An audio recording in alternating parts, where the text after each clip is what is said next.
Okay, so thank you all for joining. We're really excited to have this conversation.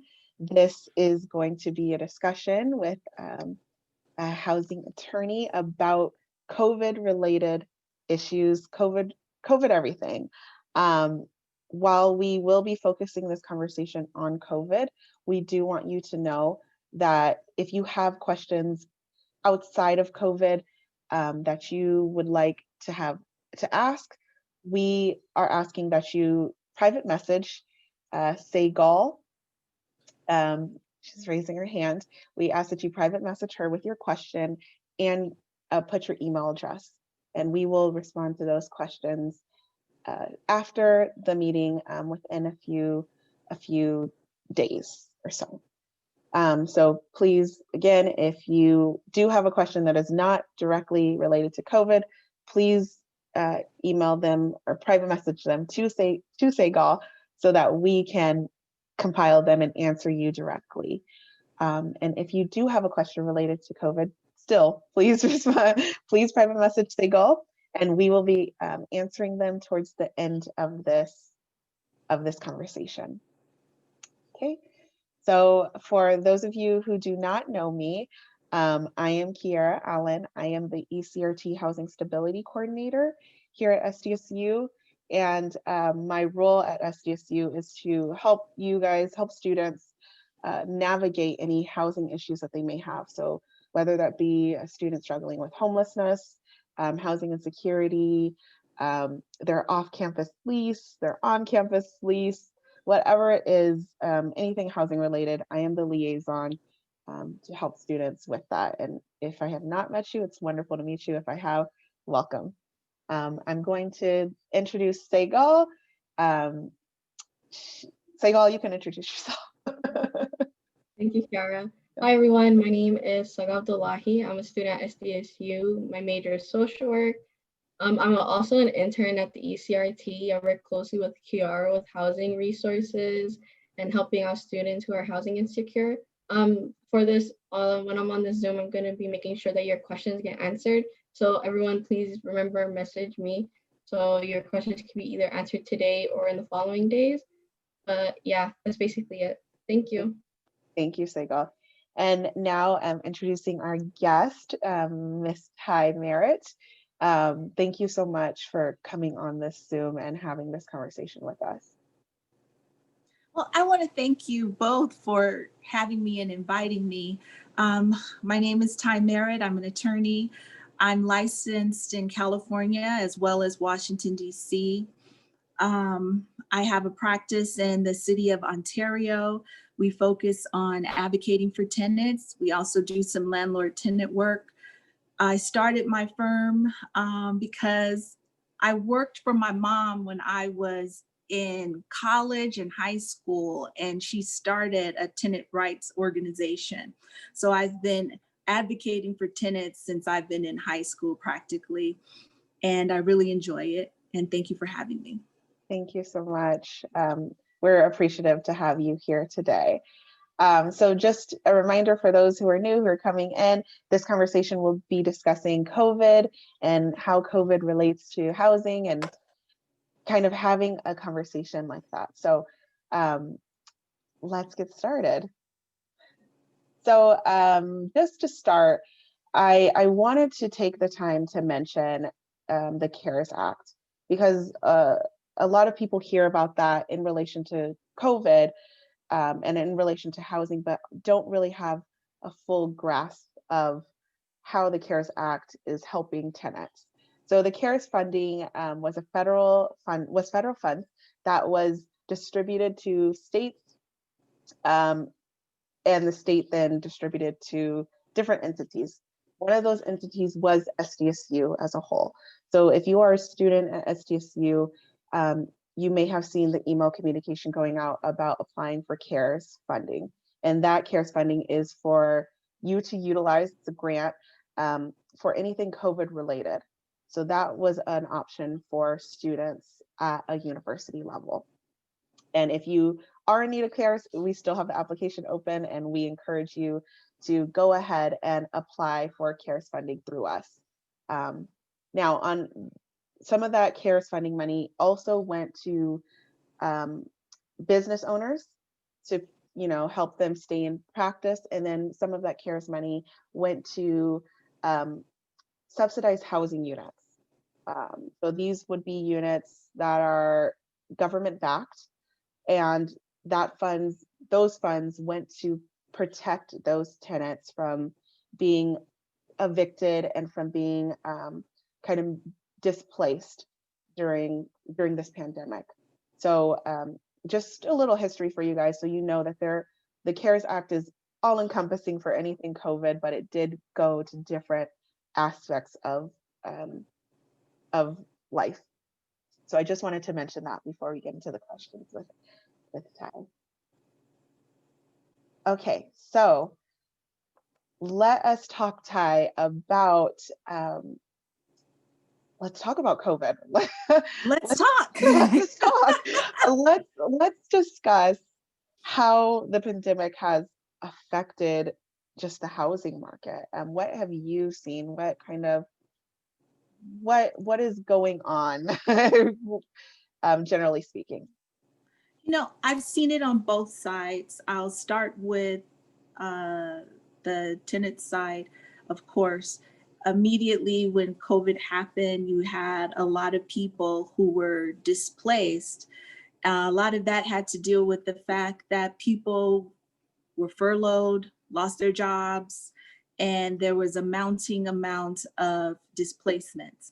So you had our governor, which was really great, to implement some emergency regulation, as well as AB 3088, which is directly related to the pandemic that we're experiencing now.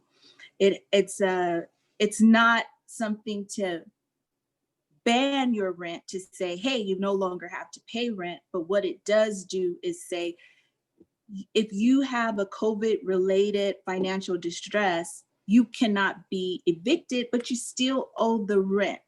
Mm-hmm. So I think sometimes people don't get those two things. It's not that the rent goes away. It's just that you're given time to pay it. Yeah, and let's get into that. Let's get into the eviction moratorium. Let's talk about it, because I absolutely agree. People do not realize this is just kind of pushing the fact that you still have this money that you owe, and it doesn't eliminate it. It's not eliminated at all. It is still there, and it just gives you time to make smaller payments towards this bigger lump sum. So the AB 3088 is the eviction moratorium, correct? Yes. Okay. So do you want to talk a little bit more about the eviction moratorium and what it does for tenants? Absolutely. So think of it in two ways. There's the first aspect of AB 3088, that is, if you were unable to pay your rent from March 1st, 2020 to August 31st, 2020, then they're saying, hey, this period of rent, as long as you have a COVID-related hardship, you've given your hardship declaration to your landlord, for that period of time, you cannot be evicted. And your landlord does have the right to obtain the back rent, but that starts in March of 2021 through small claims. Then there's another aspect of the law that says, okay, picking up from the October 31st, so now from September 1st, 2020 to January 31st, 2021, if you're unable to pay your rent, well, you have to pay at least 25% of your rent. And you need still that COVID declaration. I think a lot of people are misunderstanding that aspect too. It doesn't make it go away, but definitely that one is, during that period of time, it's the payment of 25%. And I would encourage any student that is doing a hardship declaration to make sure they give it to the landlord before the rent is due, and each month during that period. Yeah, I think that's some valuable advice. is to make sure you are communicating with your landlord. I get a lot of situations where students do not have that communication and they ask me questions, and my first thought is, have you talked to your landlord? Let's Mhm. talk to your landlord to make sure that you are explaining your situation, because this pandemic right now has affected everybody, and especially our students who are trying to go to school and trying to work and trying to maintain. So please, please, please talk to your landlord. Mhm. So going back to the eviction moratorium, you mentioned have students or anyone having to pay 25% of their rent in order to qualify. Um, if, let's say, someone cannot pay anything towards rent, what would you advise them to do? If you can't pay anything, again, I'm probably going to keep repeating myself because this is real important. The first thing to do is that declaration. If you can't pay anything at all, sometimes locally, the city has implemented some type of rental assistance. I would strongly encourage working out some type of workout agreement with the landlord. Explain that declaration, the hardship declaration will definitely explain why you're unable to pay absolutely nothing. For that period of time that you are alleging you cannot pay, if it is rent that is due between September 1st to January 31st, 2021, you would unfortunately open yourselves to be evicted by the landlord. But here's something. The landlord, people think of the landlord sometimes as the enemy. You have to remember these are contracts. And in as much, and we're all new to COVID, this is not in anybody's rental agreement that says you have a right to terminate your lease. But having that open dialogue with the landlord first, especially if it's let's say it's not a corporation and it is more of your mom and pop owning the property that you're residing in, making that initial phone call, having that open dialogue and explaining to the landlord, I just don't have the funds. Also a dialogue about maybe allowing yourself to get out of the lease or the rental agreement. That's very encouraging. Yes, absolutely. I encourage the same thing. Have that dialogue. If you need assistance, the CARES funding through SDSU is still available for students, and we have been giving those funds out for students who are having a hard time paying rent. So those funds are still available. If you are a student on this call and Okay. you do need that funding, please, please email me and let me know so we can get that directed to you. So just continuing the conversation about COVID, what does anyone in this situation who wants protection through the eviction moratorium, what do they need to do to make sure they get that protection besides the declaration that they are struggling? What else do they need to do? Well, it starts with that hardship declaration that's been placed into the code section, and make attempts to pay the 25% if it is between that September 1st, 2020 to January 31st, 2021 period. When you say protection, that is the best way to protect yourself, is doing that declaration, making sure you provide it to the landlord timely. There's a 15-day period that you should give it to the landlord once it's been served on you. If by chance the landlord did take action by filing an unlawful detainer, you would have that as a defense to the unlawful detainer to show that you timely provided the landlord with your hardship declaration. That's the best way to protect yourself. Okay, that's good to know. And for those wondering where you can get this form, what is this form? You can message me. I have copies of them electronically. You can go through the Legal Aid Society of San Diego on their main page. They have a copy of this form. And it's really simple. It's already typed out. You just type your name in and you type your address and the date, and it's already completed. You don't have to think about, words to say to your landlord. It is simple. It's very simple, is what I'll say.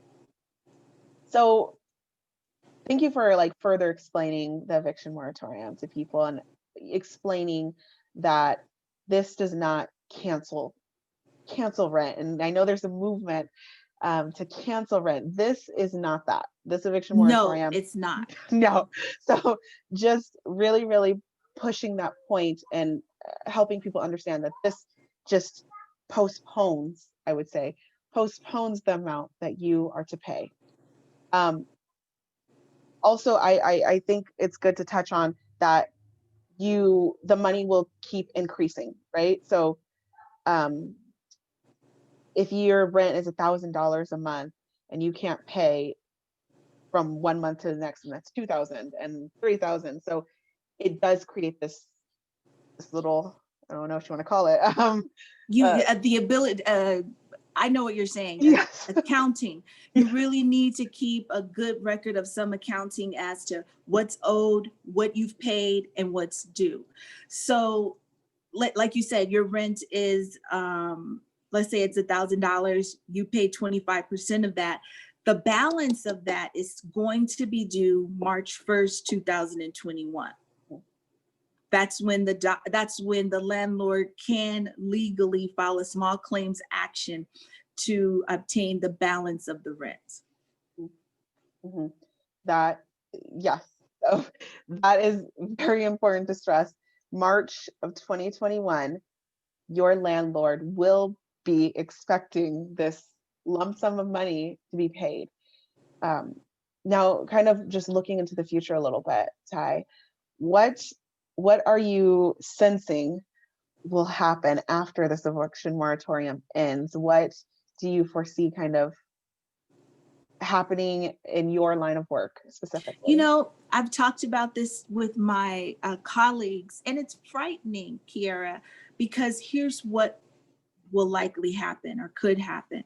You're going to have a flood of unlawful detainer lawsuits. You'll also have a lot of people possibly even filing bankruptcy. So on the bankruptcy end, I'm seeing the courts gearing up for the amounts of filings. On the unlawful detainers, you'll have more and more landlords filing lawsuit, and there becomes an increasing need for tenants to, at that time, really know their rights. Like you said, those organizations that like Legal Aid in San Diego. And because a lot of the local moratoriums also have language in those ordinances that state how long the tenant has to pay back that back rent. So it's going to be very important to look at those local ordinances. And I know San Diego has passed one too. I think you get about 6 months. Yes. 6 months to pay back the back rent. Yes. So, but yeah. Oh, go ahead. Oh, no, continue. But Kiara, I'm fearful of what can happen because I think of myself as a college student at one time, and let's say I had student housing and I've been affected. Maybe my work has been reduced due to COVID. And now suddenly I'm faced with, let's just go a little bit into 2021, maybe in May 2021, now my landlord is suing me, but yet I'm still furloughed, and I've ran out of my unemployment benefits. What do I do as a student? Unfortunately, we're going to have to hope that these things can be addressed because the state of people needing help will definitely increase. Yes. And I think that's just a reality that we're kind of facing in this world in which we're living. This is the unknown factor. Yes, this is brand new. No one has lived through a pandemic like of this magnitude, and it affecting every aspect of life. So if I'm a tenant and I know these things, I know this is gonna happen, how should I prepare myself for May? What would you advise me to do in that situation to prepare? One way, one way to definitely prepare is get your evidence together. If you're telling your landlord you have a hardship based whatever you filled out on that declaration, be ready to have your backup information, even if it may not be required. You want to be able to document that your paycheck was reduced or you were receiving SSI or unemployment benefits, whatever the case may be. I would immediately go into some form of negotiation. It seems like what you have here at Cal State can also be a form of mediation. It seems like, do you have the ability to almost mediate between the landlord and the tenants? Yes, I do have the ability to mediate situations as well.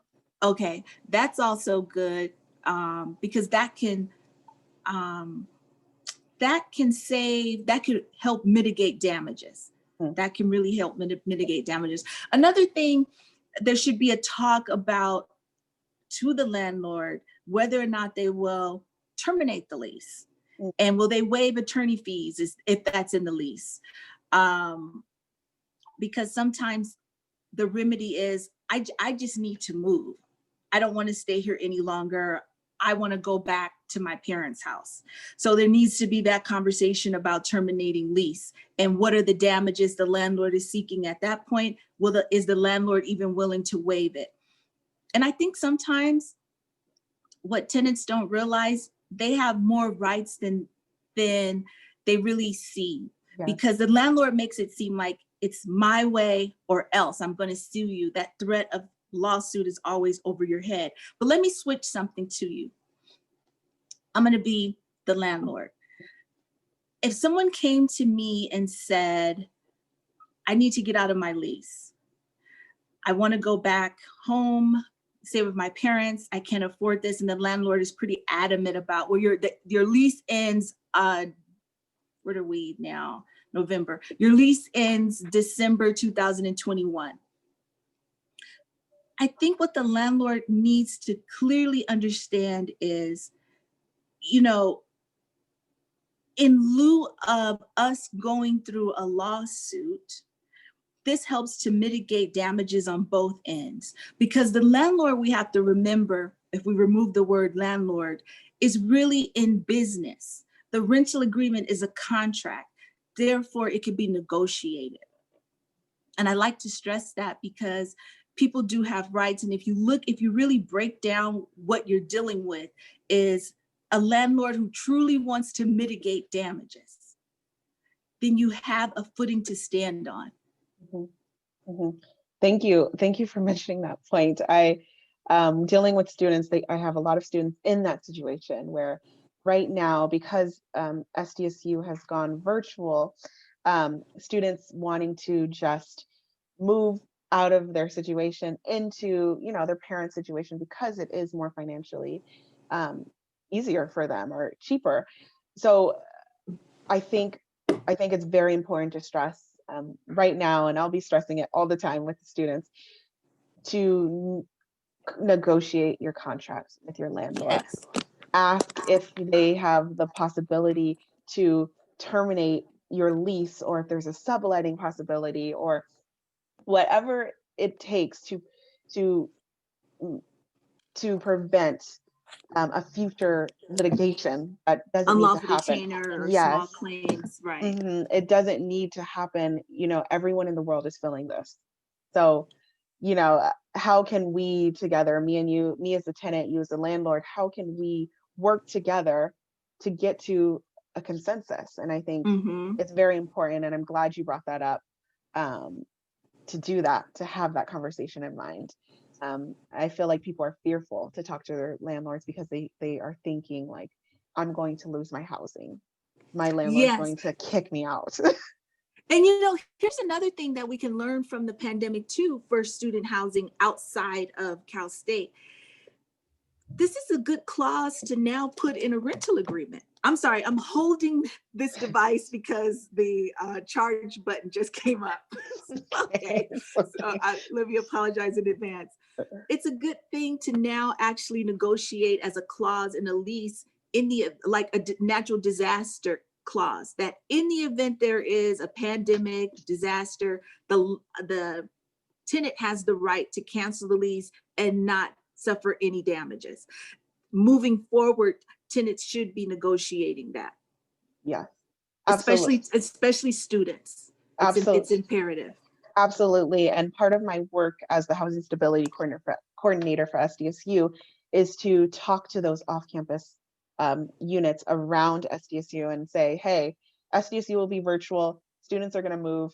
How can we make this so in the future, you know, we're not facing the same issue where students are just leaving and terminating, you know, just leaving their leases on the table, and now you have, you know, no communication from the student, and now you're holding this year-long contract with no person in the unit. So how can we navigate that conversation? So I absolutely agree. I think it's a very important future point, and I'm hoping that after this pandemic, you know, people and landlords and corporations will start realizing that that is a need in the future. Yeah, but I also want you to realize oftentimes landlords will give their standard rental agreement. So that clause will not likely be in there, but it's definitely something the tenant can say, hey, I want to negotiate my lease agreement. Some people don't even think they have that right. It's almost like, here's the lease, take it or leave it.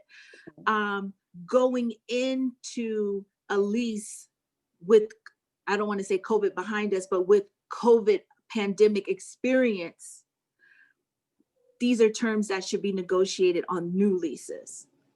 Perfect. Yes. And not being afraid to say something to the landlord, because some people may say, well, they may go to somebody else. They may not even want to rent to me if I don't want to sign this lease. Well, it's not that you don't want to sign it. You just want to offer another term to the lease. And I think it's important to just stress, we're going to keep stressing this point. The contract is negotiable. Yes. It is absolutely negotiable. I kind of like to frame it like a job offer.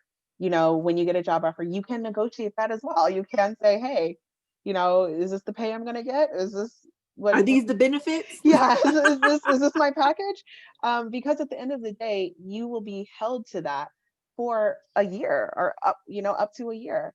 And it's important that students know that they have that power. And for SDSU students, they have me on campus. So if you are afraid to do it, I am not afraid to do it. So it's very important to keep stressing that point. So going into some questions, some common questions that about COVID, I just wanted to ask you about these questions. So if someone is diagnosed with COVID and they are a renter, do they have an obligation to inform their landlord of their diagnosis? AB 3088 does not say you have an obligation, but let's turn to the CDC. I would suggest someone follow the CDC guidelines, because in as much as you may not want to disclose that you're saying you have been diagnosed with COVID. Yeah.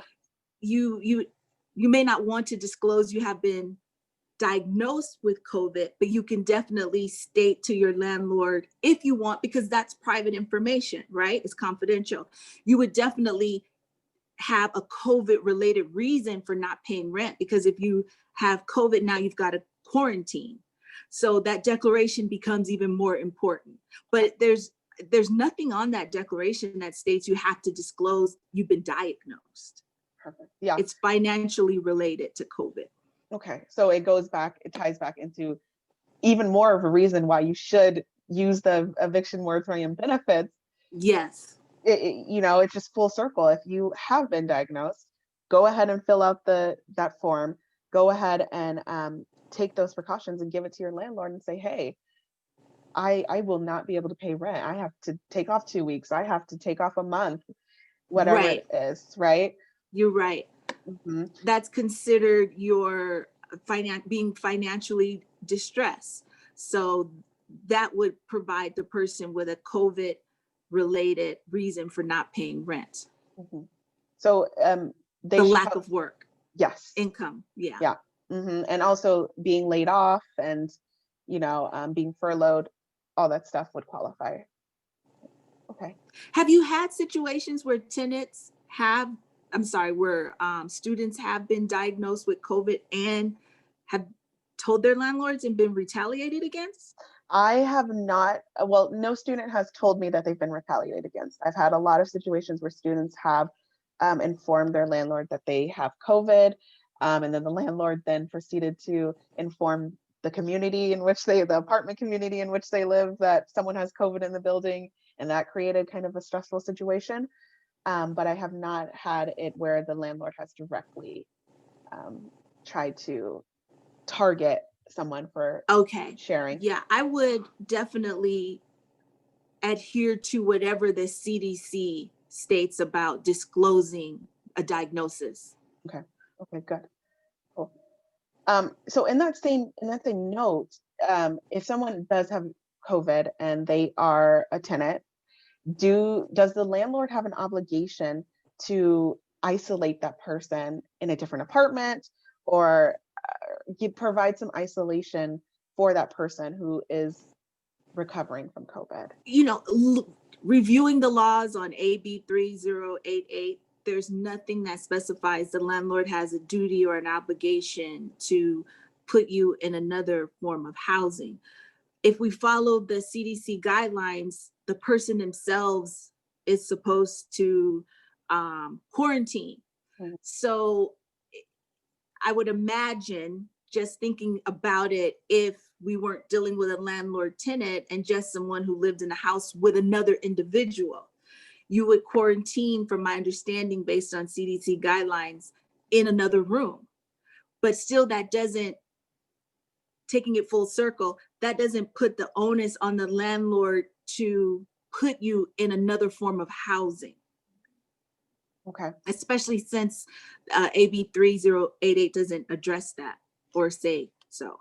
Okay, that's good to know. Thank you for sharing that. I have had some questions about that with students, just wanting to know if there's a landlord obligation. Okay. So another common question that I've been getting is, if the landlord, let's say they're at the end of their lease contract, the student, and they're planning to move, the landlord wants to show the unit, but there is this fear that the student has of getting COVID. How does someone navigate that kind of That's pretty tricky, because the law states the landlord has a right to upon notice, proper notice, the landlord has a right to enter to show prospective buyers, tenants. And it could also be a violation of the lease term if the tenant did not allow it. But taking into account of COVID, I would err on the side of following the CDC guidelines, whatever the CDC states about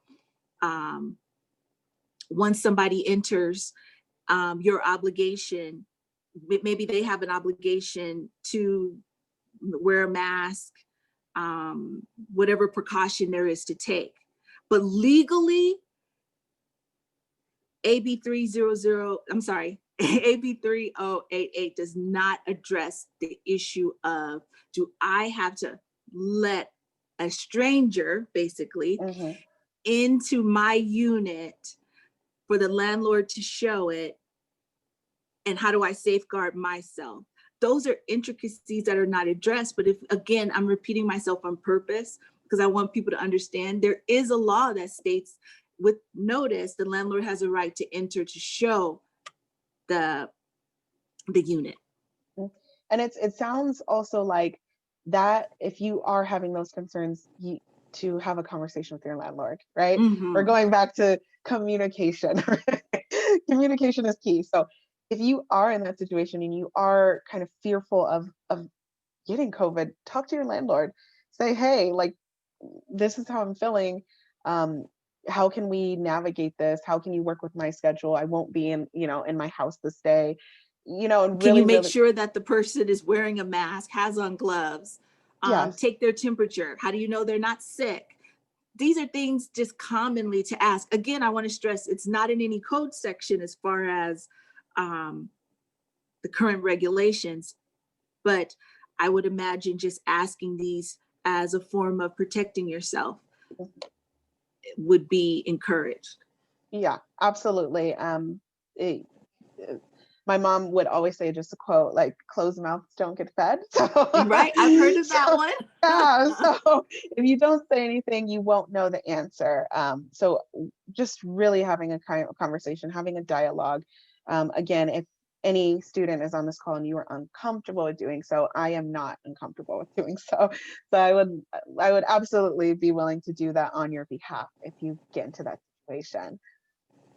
And I also think the process that you have is very helpful as well, because some students may not feel comfortable addressing the landlord themselves. Having an advocate such as yourself, that's an awesome situation to have, because not all of us are advocates, and you need somebody on your side to address your concerns to the landlord. Now, if that doesn't work after you reach out, that's when the lawyers should get involved and reach out to the landlord and take action thereafter. But there's levels to this, and the student/tenant can get help. Mm-hmm. Yeah, I think that's good to mention, is that let's start small. Let's hope for the best as we're starting small. Keep all your documentation, and then if it gets to that point, lawyers, you guys are advocates for your clients. Right. Right. So kind of just going into a situation about I think we touched on it. We touched on the situation here at SDSU that I am seeing a lot, where students are just kind of leaving their leases and kind of just not having a conversation and having a really, really hard time finding a subleaser for the unit. Sometimes that is the only option that landlords are offering, instead of terminating, is just to find someone to sublet. So if a student is having a difficult time in that situation, they need to leave because they have no funds, and they're having a really hard time finding a subleaser letter for their unit, what advice can you give them? What would you say? I never encourage someone to break a lease, but it sounds like in that scenario, if you're unable to sublet. So give me a little more information. Is this a situation where the student themselves has rented this unit one-on-one? They will be the master tenant with the landlord. And then the landlord in the lease has given that tenant permission to sublet. Yes. Okay. So now the tenant, the master tenant, has now entered into I guess you can say, landlord-tenant relationship with the subtenant.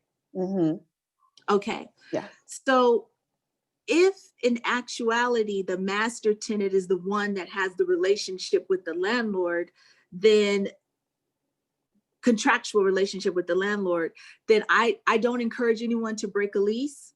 However, if the tenant is saying to the landlord, I have no means to find, I've tried to mitigate damages, I've been unsuccessful with trying to find a subtenant, the rent is $1,000, this person pays $500, I just don't have the money. Unfortunately, that's not a legal cause to break a lease. And I believe tenants in that scenario, especially students, will likely be faced in those situations. So let's deal with it on this level. Although I'm not encouraging it, in the event the tenant just said, hey, I'm surrendering possession, then what the landlord has a duty to mitigate. So at that point, the landlord would have to try to mitigate its damages by re-renting that unit. So that's one way the damages could be mitigated. The tenant would still unfortunately be on the hook. So on this regard, so let's say the landlord, remember the rent is $1,000. The landlord rents to another person, but only at $900. That $100 is still due. Mhm. So unfortunately, those are going to be issues that we will likely see happen more and more once these moratoriums end. Yeah, thank you for breaking that down. It ties back into kind of our concluding conversation about the future Mm. and where we're going from here and what's going to happen. I know you mentioned it earlier, being kind of fearful of mass evictions and bankruptcies happening. And on my end, dealing with students, I'm fearful of increased homelessness, and increased evictions being, put on people's records. So we're kind of looking at all these things, trying to help you guys, mitigate that as best as we can. That's why, this conversation is being put on. And but having this open dialogue is really great as a way for people to know their rights. Again, I would also encourage not just negotiating, hey, landlord, can I pay you this amount of money at the end, like a workout agreement, but take a stab at also negotiating a lower amount of rent. You just never know what could happen. We've been successful at our firm with negotiating lower amounts of rents for people affected by COVID. That's great. Because the downside is, Kiara, if the landlord doesn't take some type of proactive approach to assisting the student/tenant, I mean, we're dealing with March 2021, right? Before they can really demand the rent if the lack of payment of rent is due to COVID, a COVID-related financial distress, right? Yeah, right. And just kind of touching on the future, here in San Diego, we do have that little cushion time. We do have that 6 months, between the end of the eviction moratorium and when all that money, that back rent, is due. So you guys do have that. But however, once that 6 months is over, you have to pay whatever you have not been able to pay. No ifs, ands, and buts about it. That's very true. Mm-hmm. So even if you've left possession of the unit, what's happened, the landlord can now sue you in small claims for that amount. Yes. Just, can you say that again? Because I don't think people caught it. Say it again. Even if you vacated the unit, surrendered possession, that amount, the amount due, the landlord can sue in small claims. It would be like a collection lawsuit versus unlawful detainer, because unlawful detainer deals with possession. Once possession is no longer an issue, now you're dealing with a breach of contract issue. Yes, that's a very important note. That money will follow you until you pay it all. It will travel with you. So it is important to know, after the eviction moratorium ends, in that 6-month period that San Diego is giving to everyone, you owe money regardless if your body is physically in that apartment or not. Right? Right. So thank you for saying that. I think it's just important that we kind of just keep pushing it. And I would like to stress this, because this is never good to hear. But let's say the landlord, March 2021 rolls around, and like you say, after that 6 months moratorium in San Diego, where the student/tenant is given 6 months to pay back the back rent, the landlord now files a small claims action. If the landlord is successful in getting a judgment, there's some not so good things that happen with a judgment. A judgment means your wages can be garnished. There could be a bank levy. With a judgment, you could also have a lien placed on personal or real property. So it still is not a situation of, okay, just sue me then. I want everyone to know you're impacted by that additional lawsuit, the one that could possibly follow in small claims. Yeah, I think, thank you for saying that. Thank you. I know we've been kind of just repeating and trying to stress the points, but if you could sum up, if you could give three solid pieces of advice for students, for people living through COVID right now and renting, if you could give just 3 things that you've said today that you really, really, really kind of want to stress, that would be great. I'm going to go with the first thing, of course, is communication.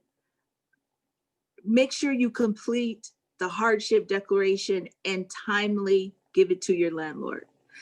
Do not think once you've given it, the obligation is done. You need to give that declaration every month, because you're saying, hey, I can't pay in September 1st, doesn't mean you can't pay November. So you want to definitely, step 1, hardship declaration, timely give it to the landlord, if doing so every single month.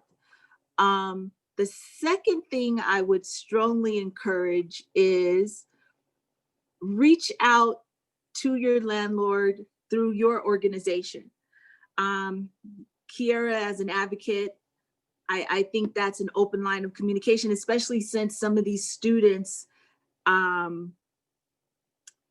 rental agreements, I don't want to say rental agreements, but the landlords are advertising to students who go to Cal State. There should be some form of incentive to work out things. That's what I'm trying to say.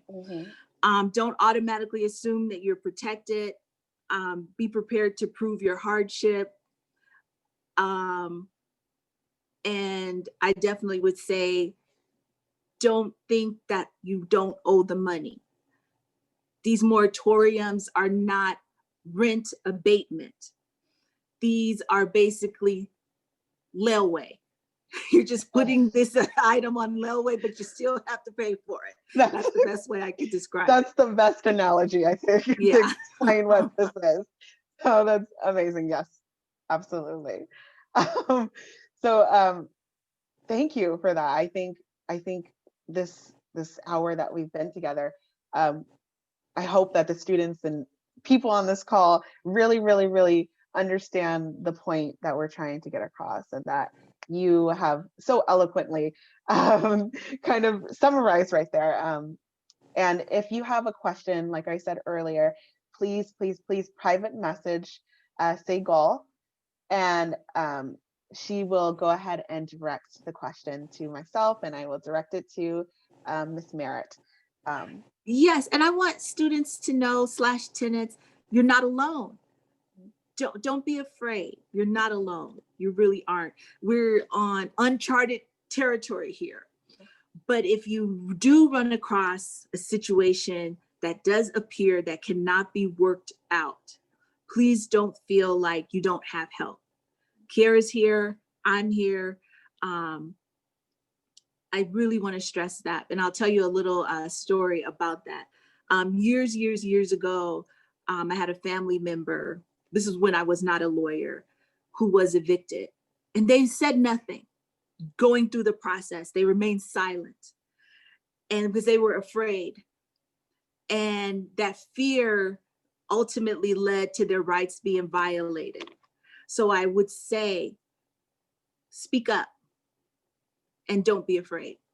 Know your rights. Beautiful. That's beautiful, but beautiful story, and beautiful way to kind of get into our question and answer section. So we have about 10 minutes remaining with you. And I do have a couple questions that came in. And if there's more questions, like I said, just go ahead and direct them to Segal. But one of the questions is, how do students find these resources? So if a student is dealing with landlord issues, I guess the question is, where do they go? What do they do? Like, what's the biggest, it seems simple, but that's really hard because a lot of people don't know where to go. I know we have the Legal Aid Society of San Diego here, and they do an amazing job for people in situations. So that I always utilize that. That's a good start. Sometimes courts have self-help clinics. That's another source.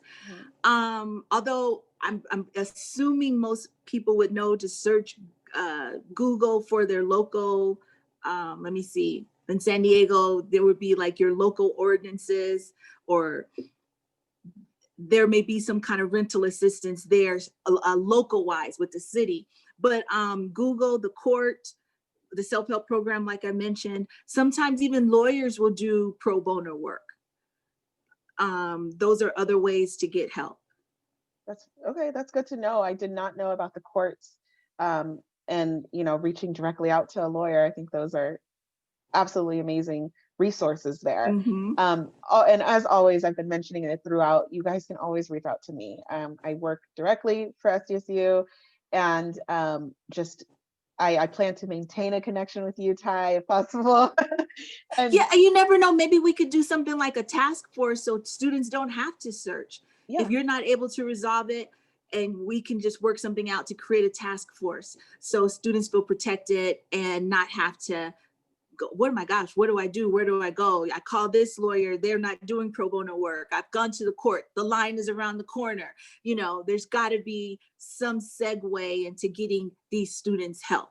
Yeah, absolutely. I love that idea. I'm all for it. Let's plan it for, let's plan it. I'm so ready for it.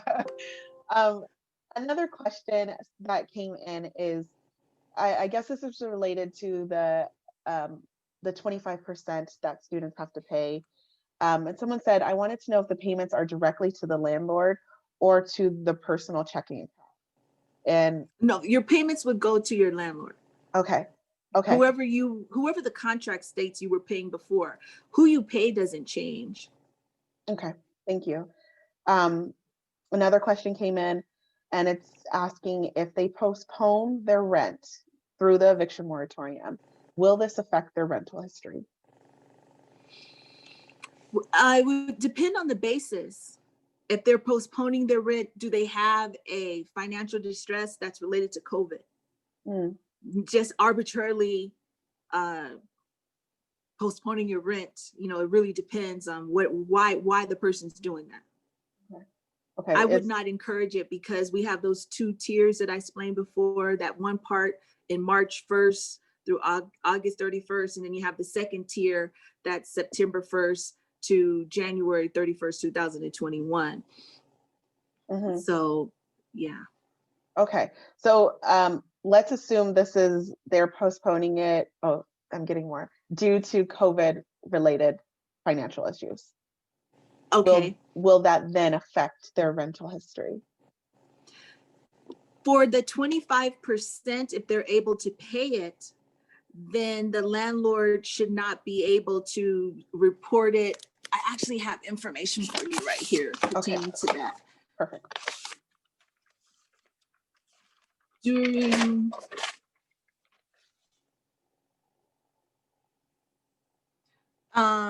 From March 1st, 2020 to January 31st, 2021, it should not affect them. It should not be on, like they call it, unlawful detainer register. Okay. So people start getting in that sticky water after the eviction moratorium. After January 31st, yes. After January 31st. Because it says the law limits disclosure of eviction cases. Okay. So that is the point where you are risking it affecting your rental history, and it kind of being on your credit history, your rental history, for a long time, right? Yes. Okay, good. But then that, think of it this way also. That doesn't affect the landlord from not giving a reference. I mean, rental history is one thing. Someone runs your credit report and sees you've been evicted. That's rental history. But rental history also encompasses the phone call. Hey, I'm calling to get a reference on this tenant. Did they pay their rent on time? during these months we had COVID. Okay, well, after January 31st, January 31st, 2021, what was their history like? Also be aware of that. Yes. Yeah, that's important to note, that it is a package. It is a Mhm. package, and maintaining a communication with your landlord is important. So thank you for answering that. Those were all the questions we had that came in. So, we're right on time.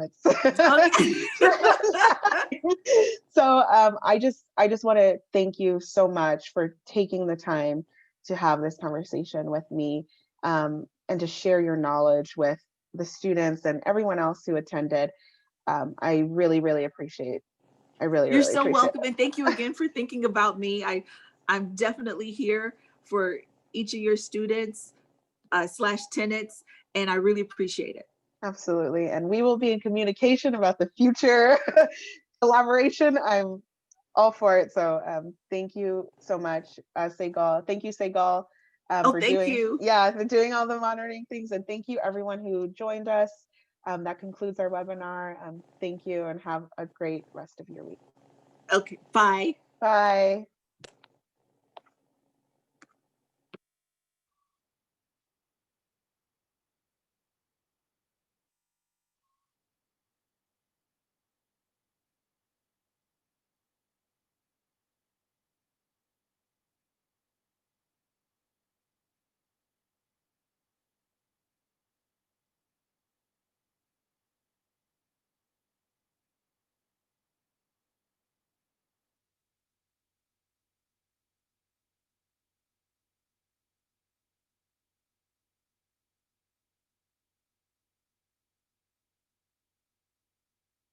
Segal, you still there?